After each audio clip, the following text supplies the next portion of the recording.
Atvažiavom šiandien į medžio sandėlį išsirinkti medienos balkonui apdirbti. Medienos belenkiek. Mes iškart judam prie impregnuotos medienos.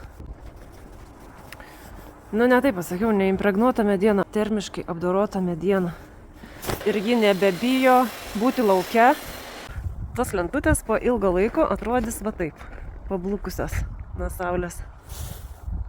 Tai išsirinkom tokias lentutės ir išsirinkom tai palangiai, kaip viršui uždengti. Mes turėsim biškį ją impregnuoti, nes nu tokių termo nėra, tokių storų.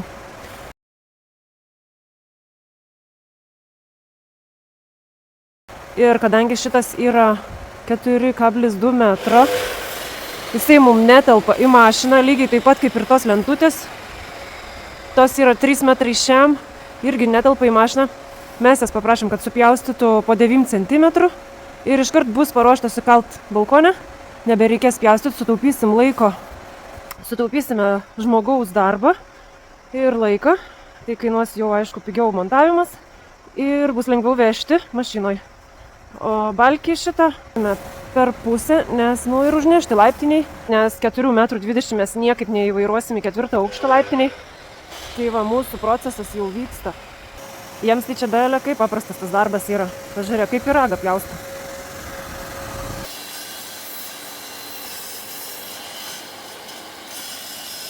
Jas supjausto, tai jas nemokamai.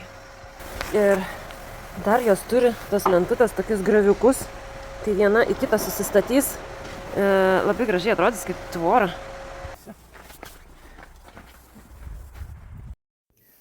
Na ir greitas dirst į butą. Turime jau labai gražias grindis ir lubas.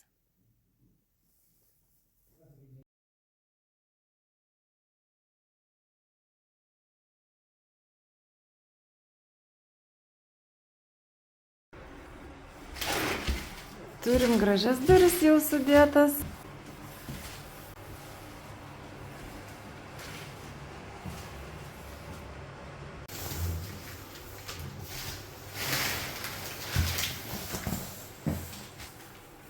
Ta tūliką tikrai paliksim, toks autentiškas. Pagaliau sulaukime pliusinės temperatūros lauke. Balkonas paruoštas remontui. Nuimtas balkis. Bet o ką su va šitais metalais daryt? O va taip va.